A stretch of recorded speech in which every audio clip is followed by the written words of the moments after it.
दूसरे के नेताओं के प्रति कौन से भाषा का प्रयोग करती है, वह उस पार्टी का क्या सोच है, उस पार्टी का संस्कार क्या है, उस पार्टी की मेंटालिटी किस प्रकार की है, इसको दर्शाता है, उजागर भी करता है।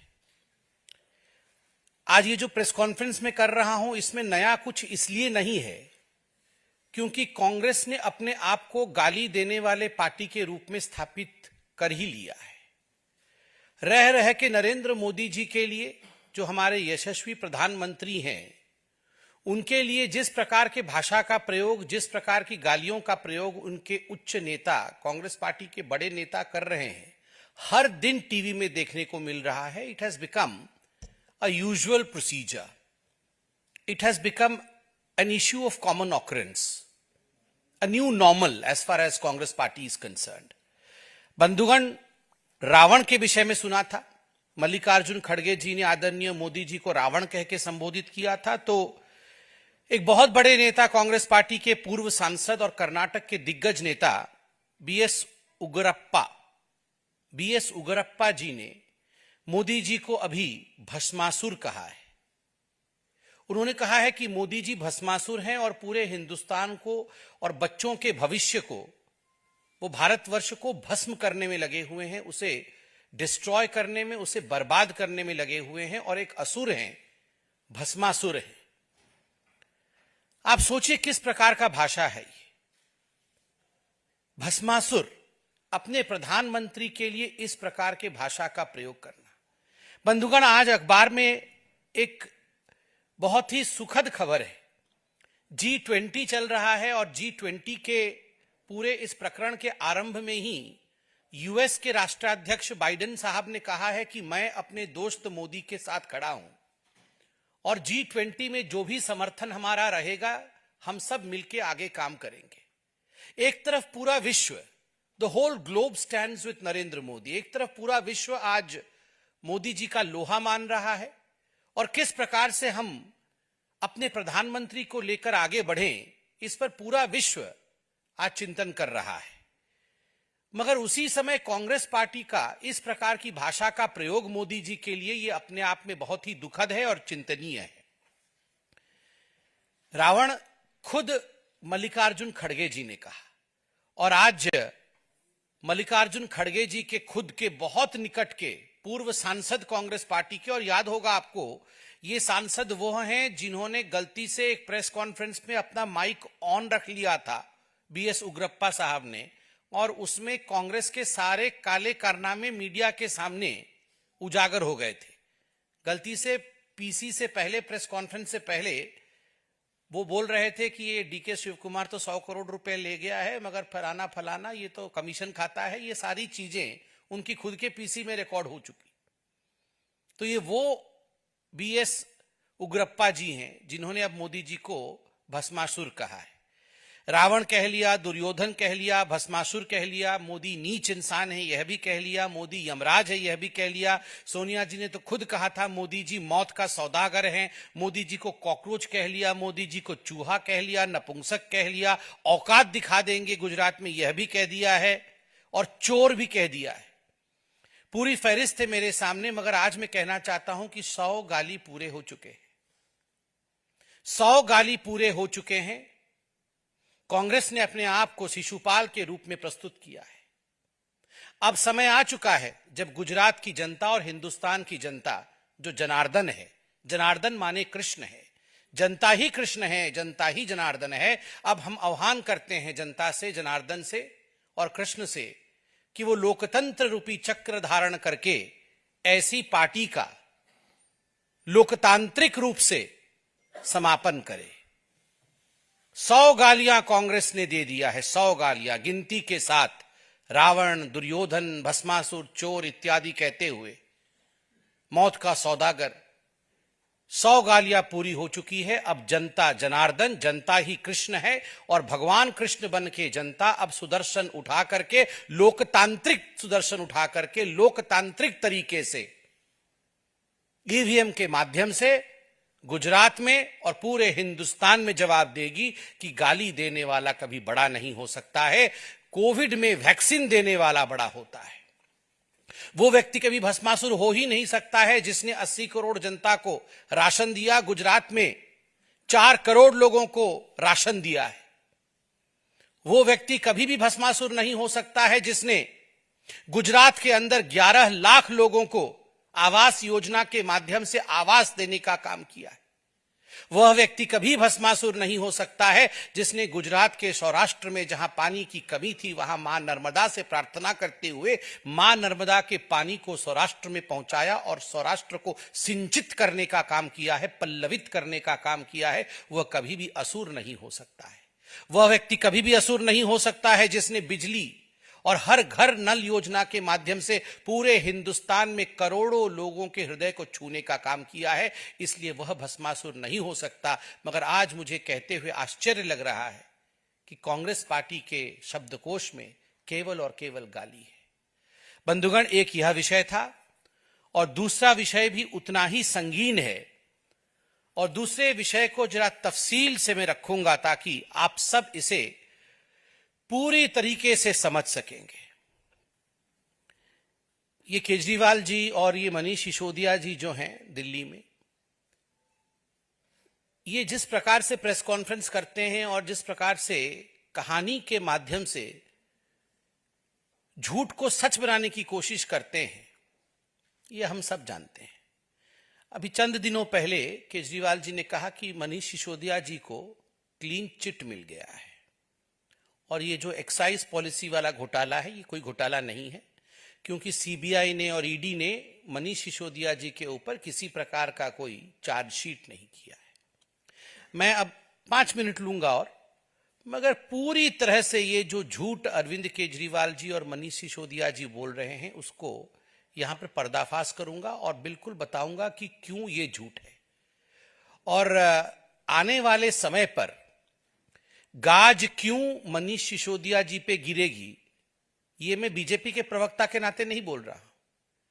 जो एक्साइज पॉलिसी को स्टडी किया हुआ है, जिस व्यक्ति ने और जिन लोगों ने एक्साइज पॉलिसी को करीब से देखा है, उनके मन में किसी प्रकार का डाउट या संशय नहीं है कि गाज तो मनीष सिसोदिया जी जो कि एक्साइज मिनिस्टर रहे हैं और जिनके तत्वावधान में, जिनके गाइडेंस में ये पॉलिसी बनी है, गाज तो गिरेगा ही गिरेगा और वो कानून के आगे पेश होंगे ही होंगे। ऐसा क्यों है इसके विषय में बहुत डिटेल में मैं नहीं जाऊंगा, मगर कुछ आज खुलासा करूंगा। पहले भी बीजेपी ने ये प्रेस कॉन्फ्रेंस किया था, कई प्रेस कॉन्फ्रेंस किए हैं।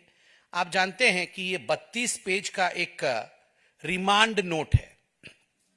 ये जो 32 पेज का रिमांड नोट है, ये आज से कुछ दिनों पहले, 3-4 दिन पहले, एक अमित अरोड़ा, आप जानते हैं ये जो पूरा का पूरा शराब घोटाला हुआ, उसमें अमित अरोड़ा एक व्यक्ति है जिसने पैसा लिया, पैसा दिया, ये सारा काम अमित अरोड़ा ने भी किया है। तो इस अमित अरोड़ा की गिरफ्तारी हुई थी और गिरफ्तारी के बाद हमें अमित अरोड़ा का रिमांड क्यों चाहिए, तो ईडी ने कोर्ट में ये सारा डॉक्यूमेंट रखा था कि क्यों चाहिए। तो उस डॉक्यूमेंट में जो 32 पेज का है उसमें कुछ ऐसी बातें हैं जो ये स्पष्ट करता है कि मनीष सिसोदिया के खिलाफ जो एक्साइज पॉलिसी में इन्वेस्टिगेशन है वो ऑनगोइंग है। नंबर 1, वो चल रहा है, समाप्त नहीं हुआ है। नंबर 2, वो संगीन है, जो आरोप उसमें हैं वो बहुत ही संगीन है और इतने सारे तार आके मनीष सिसोदिया के साथ जुड़ रहे हैं कि ये पूरा का पूरा इन्वेस्टिगेशन करके एक होलसम, मतलब एक पूरा डॉक्यूमेंट मनीष सिसोदिया पे फुल प्रूफ तरीके से तैयार करने के लिए थोड़ा वक्त तो लगेगा, मगर वो फुल प्रूफ होगा। अभी सीबीआई ने और ईडी ने जो चार्जशीट दाखिल किया वो उन लोगों के खिलाफ था जो लोग गिरफ्तार थे या जिनको रिमांड में लेना था। जैसे कि किसको कस्टडी में रखा हुआ है, इनकी कस्टडी एक्सटेंड करनी है तो एक टाइम लिमिट होता है, उसके अंदर आपको चार्जशीट फाइल करना पड़ता है, तभी आप उनको ज्यादा दिन रख के और पूछताछ कर सकते हैं। तो इसलिए ये कुछ लोगों के खिलाफ 5-6 लोग जो गिरफ्तार थे, जो अंदर थे, जिनमें विजय नायर, मनीष सिसोदिया का राइट हैंड है, अरविंद केजरीवाल जी के दोस्त हैं, और ऑफिशियल बंगलों में, ये जो विजय नायर है ये ऑफिशियल बंगलों में, मिनिस्टर, कैबिनेट मिनिस्टर के बंगलों में रहते थे। आम आदमी पार्टी ने उन्हें कैबिनेट मिनिस्टर का बंगलो भी दिया हुआ था। तो उसमें रहते थे। ये लोग सब गिरफ्तार थे, तो चार्जशीट में इन लोगों का नाम है। इन सबके तार मनीष सिसोदिया से जुड़ रहे हैं। इसमें कुछ तथ्य मैं आपके सामने रखूंगा। देखिए, एक तो मैंने जो बार बार कहा आपको कि मनीष सिसोदिया जी इससे छूट नहीं सकते हैं, वो इसलिए कह रहा हूं क्योंकि इन्वेस्टिगेशन ऑनगोइंग है। आप इसमें 2-3 बातें मैं मार्क करूंगा, आप इसको याद रखिएगा। पहला, मैं कुछ तारीख बताऊंगा। पत्रकार सामने लिख रहे हैं, वो तारीख जरा आप लिख लेंगे क्योंकि इजी रहेगा। इसमें लिखा हुआ है कि an FIR number so and so dated 17/8/2022 was registered by CBI ACB new Delhi against Shri Manish Sisodia. तो मनीष सिसोदिया जी का नाम पहली बार आता है कि 17 अगस्त 2022 को मनीष सिसोदिया के नाम पे एक FIR दर्ज हुआ और ये CBI और ACB न्यू दिल्ली ने किया है। नंबर इत्यादि दिया हुआ है, मैं डिटेल में नहीं जाता हूं। पहली बार मनीष सिसोदिया का नाम। डेट याद रखिएगा क्योंकि कुछ खुलासा हम करने वाले हैं 17 तारीख को।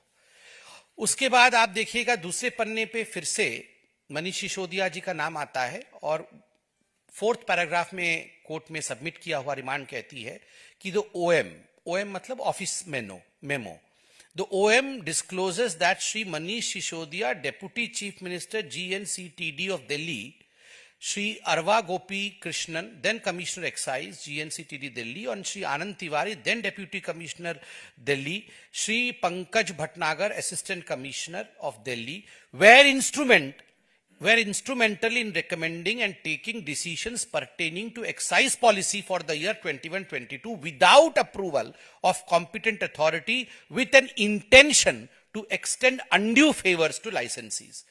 तो मनीष सिसोदिया का नाम नंबर 1 पे आता है। बाकी कुछ लोगों का नाम आता है कि ये वो लोग हैं जिन्होंने 21-22 में एक ऐसा एक्साइज पॉलिसी तैयार किया जिसमें अनड्यू बेनिफिट कुछ लोगों को मिल सके, उसके लिए एक षड्यंत्र रचा गया। तो इस कस्टडी नोट में भी मनीष सिसोदिया जी का नाम मौजूद है। 2 तारीख फिर आप याद रखेंगे इसमें। एक तारीख है 20/7/2022, जब Shri Vinay Kumar Saxena, honourable lieutenant governor Delhi के, उन्होंने इसको फ्लैग ऑफ किया था और एक लेटर लिखा था कि इस पर केस होना चाहिए। और 22/7/2022 2 दिन के बाद इस पे FIR रजिस्टर किया गया। अर्थात ये जो पूरे मामले पर FIR रजिस्टर करने का काम पहली बार 22/7/2022 को हुआ। तीसरी बार इसमें मनीष सिसोदिया जी का नाम आता है, दूसरे पेज में ही आता है।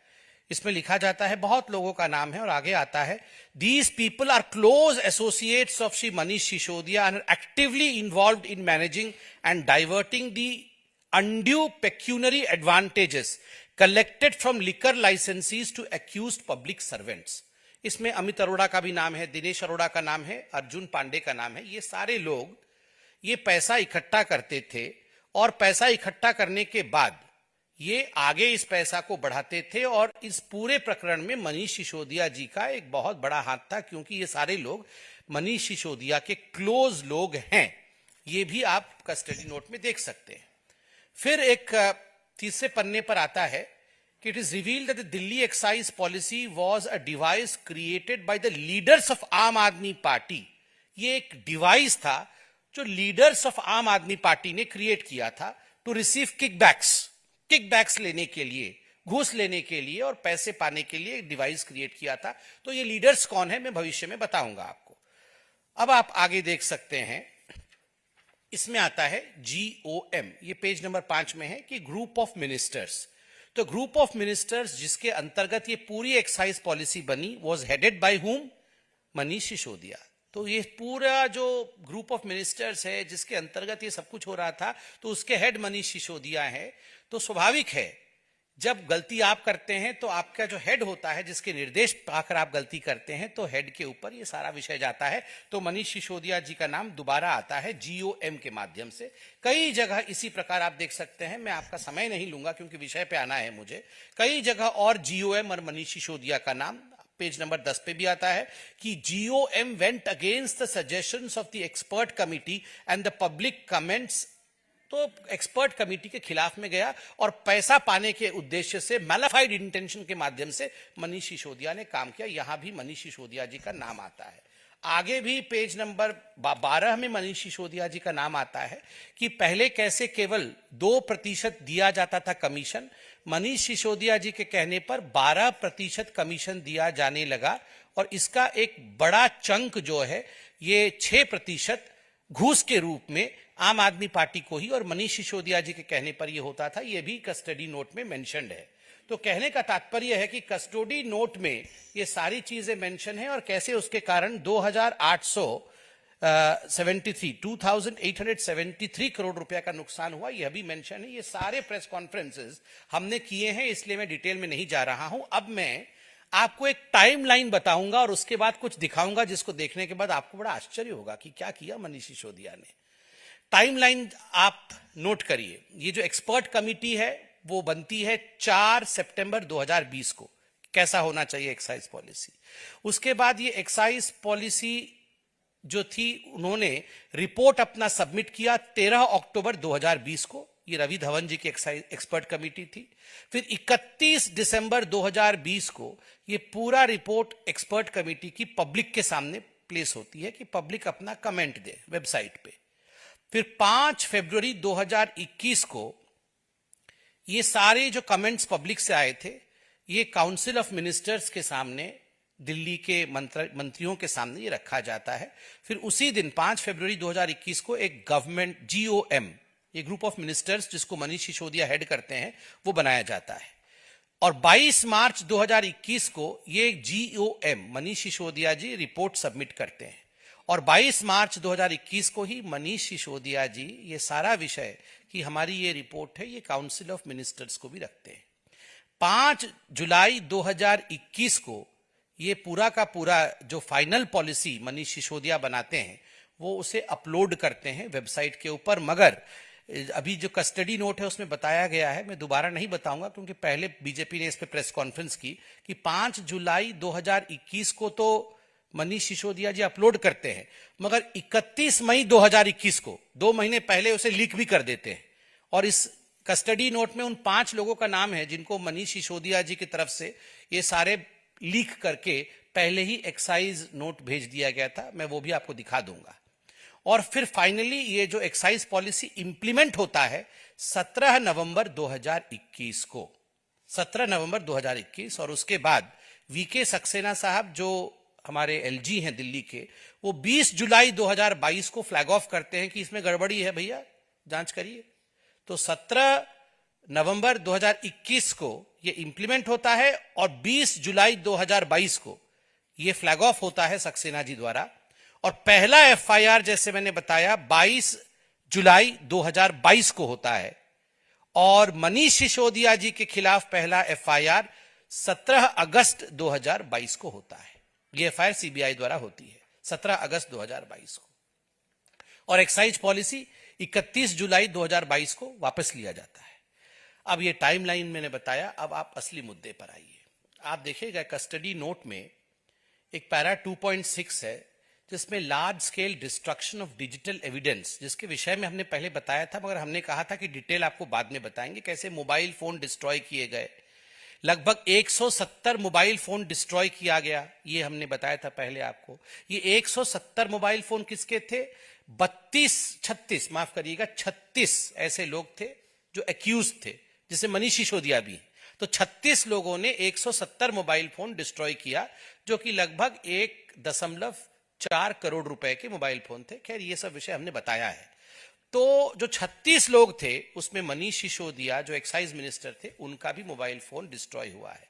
अब टाइमलाइन आपको याद है, अब मैं आपको इंटरेस्टिंग खुलासा करने वाला हूं। आप लोग इसे दिखाइएगा मत, मैं दूर से एक झपकी दिखाऊंगा क्योंकि मोबाइल फोन नंबर इसमें लिखा हुआ है सिसोदिया जी को, जो हम नहीं चाहते हैं पब्लिक हो, क्योंकि मोबाइल फोन जो नंबर्स ये प्राइवेट होते हैं। अब मैं कुछ आपको सनसनीखेज खुलासे करूंगा। मनीष सिसोदिया जी, इनका मोबाइल नंबर 96501010XX। मैं लास्ट के 2 डिजिट XX कर दूंगा ताकि ये प्राइवेसी को हम बचा सके। ये हमने मीडिया से ही सीखा है, धन्यवाद। 96501010XX। ये मोबाइल नंबर मतलब मनीष सिसोदिया जी के पास था। और आपको जान के आश्चर्य होगा, मोबाइल नंबर वही है मगर 7 बार इंस्ट्रूमेंट बदल दिया गया। 7 टाइम्स उसी मोबाइल नंबर पे इंस्ट्रूमेंट बदला गया। कब कब बदला गया आप देखिए। मैंने आपको कहा कि जो पहला एफआईआर था इस विषय में वो 22/7/2022 को हुआ। तो 22/7/2022 को जैसे ही एफआईआर हुआ, तुरंत मनीष सिसोदिया जी ने अपना मोबाइल सेट बदला और मोबाइल सेट का जो IMEI नंबर होता है वो नंबर भी बदल गया और वो नया नंबर आया 35859237102399XX। ये जो आपको पता होगा IMEI नंबर होता है हैंडसेट का, जो अब हर हैंडसेट का अलग अलग होता है। ये हैंडसेट है तो इसका एक अलग IMEI नंबर होगा। तो मनीष सिसोदिया जी ने वो बदल दिया उसी दिन जिस दिन पहला एफआईआर हुआ। अब आप देखिए, मैंने कहा था कि मनीष सिसोदिया जी के खिलाफ 17 अगस्त 2022 को पहली बार एफआईआर हुआ, वो भी सीबीआई द्वारा हुआ। तो आप देख सकते हैं कि मनीष सिसोदिया जी ने उसके ठीक 3 दिन के बाद 17 को हुआ तो 20 तारीख को उन्होंने 4 बार मोबाइल हैंडसेट बदले। 20 तारीख को मनीष सिसोदिया जी 4 बार मोबाइल हैंडसेट बदलते हैं और उस समय उनका मोबाइल नंबर कोई अलग मोबाइल नंबर था। वो नंबर भी हम आपको बताते हैं 87509020XX। 87509020XX। इस मोबाइल नंबर को 3 बार और एक चौथा मोबाइल नंबर है 84478080XX। इस मोबाइल नंबर को 1 बार। तो आप देख सकते हैं हैंडसेट 4 बार एक ही दिन में चेंज किया गया। आम आदमी पार्टी, आप और मैं, ये सब हम आम आदमी बैठे हुए हैं। मैं पूछना चाहता हूं कौन सा आम आदमी दिन में 4-4 5-5 बार मोबाइल बदलता है? कौन सा व्यक्ति 5 बार दिन में, 4 बार दिन में अपना हैंडसेट बदल देता है? आप बताइए, ये क्या आवश्यकता थी कि मनीष सिसोदिया जी को एक ही दिन में, उनके ऊपर एफआईआर होने के बाद एक ही दिन में 4 बार हैंडसेट बदलना पड़ा? मैं बताता हूं। अगर मालूम पड़ेगा कि आपके खिलाफ एफआईआर हुआ है और आप पकड़े गए हैं तो आप तुरंत क्या करेंगे? आप फोन उठाएंगे और फोन करेंगे, केजरीवाल जी अब मैं पकड़ा गया हूं, अब मुझे क्या करना है, ये ऐसा। तो केजरीवाल जी उनको कहेंगे कि ऐसा ऐसा करो, डिजिटल प्रिंट मिटाओ और ये सारी चीजें ठीक करो। तो ये चीजें किसी के संज्ञान में नहीं आना चाहिए। तो एक मोबाइल फोन बदल दिया गया, क्योंकि वो जरूर केजरीवाल जी से ही बात किया होगा। दूसरा, उन्होंने फोन किया होगा विजय नायर जी को कि विजय नायर, यार तुमने ठीक से काम नहीं किया, ये सारी बातें पब्लिक डोमेन में कैसे आ गई, अब कैसे करना होगा, कौन कौन सी चीजें मुझे बदलनी होगी, क्या ठीक करना होगा। तो विजय नायर ने बदला होगा, सर आप घबराओ मत, हम लोग सब काम पे लग गए हैं, हम सब डिजिटल इम्प्रिंट मिटाने में लगे हुए हैं। जितने भी ये जो मैन्युफैक्चरर्स थे उनको भी हमने बोल दिया है कि आप फोन बदल लो और सारा डिजिटल एविडेंस मिटा दो और आप इस मेरे से बात करने के बाद इसको डिस्ट्रॉय कर देना, तुरंत आप नया हैंडसेट लो। तुरंत विजय नायर से बात हुई, उन्होंने डिस्ट्रॉय किया। उसके बाद आपने स्टिंग ऑपरेशन में देखा होगा, अमित अरोड़ा, दिनेश अरोड़ा और मारवा जी, सनी मारवा, इनका सबका स्टिंग ऑपरेशन आया था। अब मुझे नहीं पता, मगर हो सकता है कि उन्होंने बात किया होगा अमित अरोड़ा से, भैया देखो अपना चुप रहना, तुमको भविष्य में कुछ करेंगे। सनी मारवा जी देखो तुम अभी इस पे कुछ मत बोलना, हम सब मैनेज कर रहे हैं। ये 4 बात करके उन्होंने चारों हैंडसेट डिस्ट्रॉय किए होंगे। केवल इतना ही नहीं है, आप देख सकते हैं कि 12/9/2022, 14/10/2021, 5/9/2022, 5 सितंबर 2022, 7 सितंबर 2022, 12 सितंबर 2022, 6 जून 2022 और 19 सितंबर 2022। इतनी बार मनीष सिसोदिया जी ने अपने फोन का हैंडसेट बदला है। मैंने तो केवल एक दिन का उदाहरण दिया, मगर ये 4 फोन नंबर लिए उन्होंने और 4 फोन नंबर के साथ 7 + 1 8 9 10 11 12 13 14 हैंडसेट मनीष सिसोदिया जी ने 2-3 महीने के अंदर बदल डाले। 14 हैंडसेट।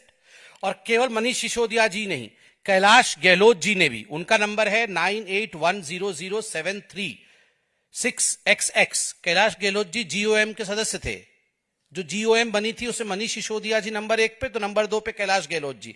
उन्होंने भी तुरंत 24/7/2022 29/3/2022 3 बार हैंडसेट बदले हैं। सनी मारवा ने 7 बार हैंडसेट बदले हैं। कुलविंदर मारवा ने 3 बार हैंडसेट बदले हैं। विजय नायर जिसका नंबर है 85918226XX, इसने भी कम से कम 10-12 बार हैंडसेट बदले हैं। बृंदापाल सिंह ने हैंडसेट 3 बार बदला है। अमन धल ने 4 बार बदला है। समीर महिंद्रू ने 4 बार बदला है। नितिन कपूर ने 3 बार बदला है। गीतिका महिंद्रू ने 2 बार बदला है। विभूति शर्मा ने 5 बार बदला है। विनोद चौहान ने 6 बार बदला है। अमित अरोड़ा जो अरेस्ट हुआ है, जिसके विषय में अभी हम बता रहे थे, ये रिमांड नोट उसी पे है, कुल मिलाकर के 5, 6, 7, 8, 9, 10, 11 बार उसने बदले हैं 4 मोबाइल नंबर के साथ। साहिल अरोड़ा ने 4 बार बदला है। सुरजन रेड्डी ने 3 बार बदला है। दीप मल्होत्रा ने 2 बार बदला है। बाकी नाम मैं नहीं पढ़ रहा हूं। इस प्रकार से 36, मैंने आपको शुरू में बताया था, 36 ऐसे लोग हैं जिनके यहां मोबाइल नंबर है। मैं अच्छे से नहीं दिखा रहा हूं ताकि मोबाइल नंबर आप ना नोट कर लें। 36 ऐसे लोग हैं जिन्होंने मोबाइल हैंडसेट रह करके एक दिन में कई कई बार बदले। आप जो हिंदी पिक्चर में देखते थे ना कि ये जो गलत काम करने वाले लोग होते थे, मैंने कई हिंदी पिक्चरों में देखा, तुरंत एक रैंसम कॉल करते थे, 10 करोड़ रुपए पहुंच जाने चाहिए, 100 करोड़ रुपए पहुंच जाने चाहिए, तुरंत चिप निकाल करके तोड़ देते थे और फोन को फेंक देते थे डस्टबिन में। ये केवल मूवीज की बात नहीं है, ये मूवी में होती हो ऐसी बात नहीं। जो हमने मूवीज में देखा था विलियन जो करता है, ठीक उसी प्रकार से मनीष सिसोदिया जी ने अपने मोबाइल के साथ किया है। मैंने नंबर डिस्क्लोज नहीं किया है, मगर XX करते हुए जो इन्होंने घिनौना हरकत किया हुआ है वो आपके सामने मैंने पूरा का पूरा रखा है। और आपको मैंने कहा था कि मनीष सिसोदिया जी ने लीक भी किया है। ये देखिए व्हाट्सएप की चैट यहां पर है। एक्साइज पॉलिसी को किस तरह से लीक किया गया, डिस्ट्रॉय करने के बावजूद भी जो हमारे फोर्सेस हैं, जो हमारे इन्वेस्टिगेटिव अथॉरिटीज हैं, उन्होंने ये रिट्रीव किया है। तो कुल मिलाकर के आज मैं, जहां तक मनीष सिसोदिया जी का सवाल है, मैं कंक्लूड करूंगा पीसी को इतना कहते हुए कि ये तो शुरुआत है। मनीष सिसोदिया जी का दिल्ली एक्साइज पॉलिसी में इतना बड़ा हाथ है कि केवल हाथ ही नहीं है, सर भी है, हाथ भी है, पैर भी है, और पैसा उनके उधर में गया है तो पूरा शरीर इन्वॉल्व है। He is not just neck deep, he is completely into the corruption of Delhi excise policy, and that's the reason as to why some amount of time has lapsed into investigation. जब पूरी तरह से आप संलिप्त होते हो और इतने तार होते हैं कि वो तार नहीं वो सर्किट होता है, तो स्वाभाविक रूप से उसके इन्वेस्टिगेशन में और उसके एंड तक पहुंचने में वक्त लगता है। ये वेंडेटा की कोई पॉलिटिक्स नहीं है। This is not politics of vendetta, this is investigation of finality. ये जांच है एक नतीजे तक पहुंचने का, और जो लगभग 3000 करोड़ रुपए जनता जनार्दन का बर्बाद हुआ है उसे रिकवर करने का और जनता को न्याय दिलाने का।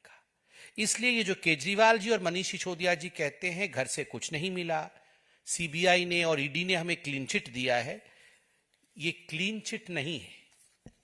ये ध्यान से देखिए Kejriwal ji, this is not clean chit, this is not a single chit, this has 32 pages, इसमें 32 पन्ने हैं और 32 पन्ने पर मनीष सिसोदिया जी के उंगली के निशान है, क्राइम के निशान है, भ्रष्टाचार के निशान है, सबूत है, और कोई भी शक्ति मनीष सिसोदिया जी को बचा नहीं सकती है, क्योंकि उन्होंने भ्रष्टाचार किया है और भ्रष्टाचार से, हिंदुस्तान के कानून से कोई नहीं भाग सकता है। इतना कह के मैं अपने वक्तव्य को विराम दूंगा। कोई प्रश्न हो तो अवश्य पूछें।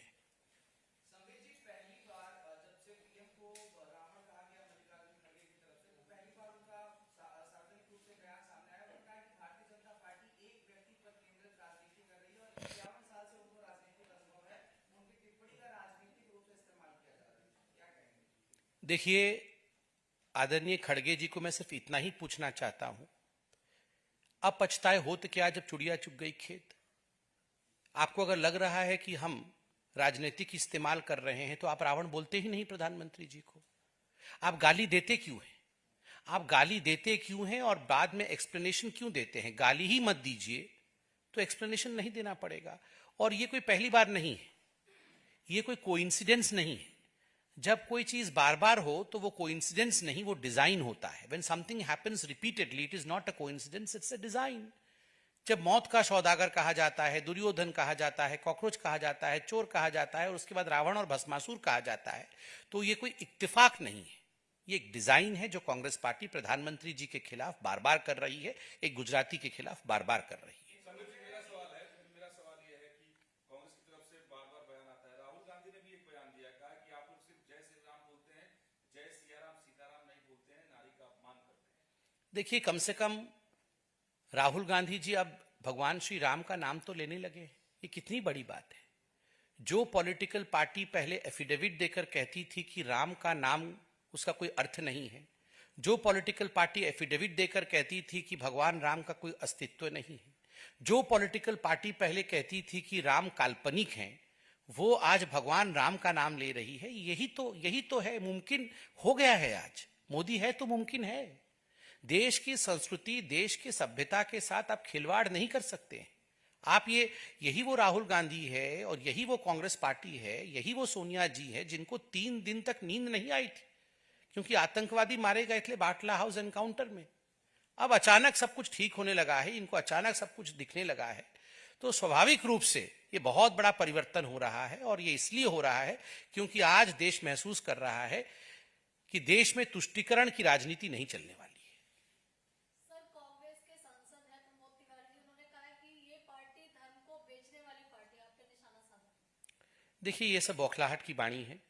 कांग्रेस पार्टी गुजरात में जिस प्रकार से रिकॉर्ड स्थापित करने वाली है, जो लोएस्ट था उनका उससे भी कम सीट जीत करके, सबसे कम सीट कांग्रेस इतिहास में कभी गुजरात में जीतेगी तो इस बार होगा, तो ये बौखलाहट है। स्वाभाविक रूप से एक रिकॉर्ड भारतीय जनता पार्टी गुजरात में बनाने वाली है। हम अपने रिकॉर्ड को खुद तोड़ने वाले हैं, प्रचंड बहुमत से हम जीतेंगे, तो स्वाभाविक रूप से ये एक बौखलाहट है। Ladies first.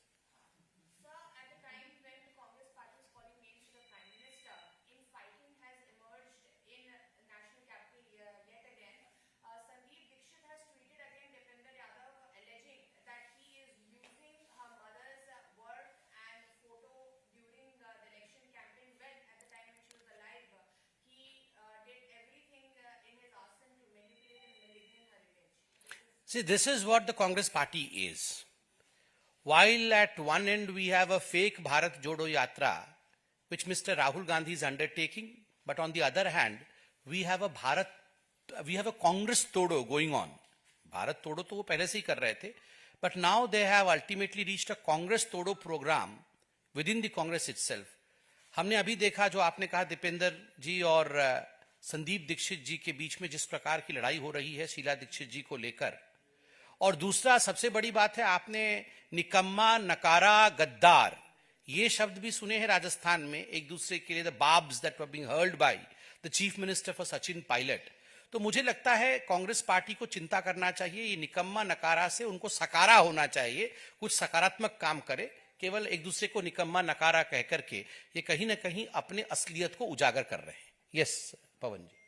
कांग्रेस के विधायक हैं आरिफ मसूद, कुछ दिन पहले शिवराज सिंह चौहान ने यूनिफॉर्म सिविल कोड की बात की, तो उन्होंने कहा कि ये बीजेपी जो है वो सिर्फ पर्सनल लॉ को कमजोर करने की कोशिश कर रही है, उसको टारगेट कर रही है। देखिए, स्वाभाविक रूप से कांग्रेस पार्टी और यूसीसी वो चाहती नहीं है कि इस देश में यूसीसी हो, वो तुष्टीकरण की राजनीति को आगे बढ़ाती है। इसी कारण से आरिफ मसूद जी का इस प्रकार का बयान है। पहले भी उन्होंने कई ऐसे बयान दिए हैं जो तुष्टीकरण से भरे हुए थे।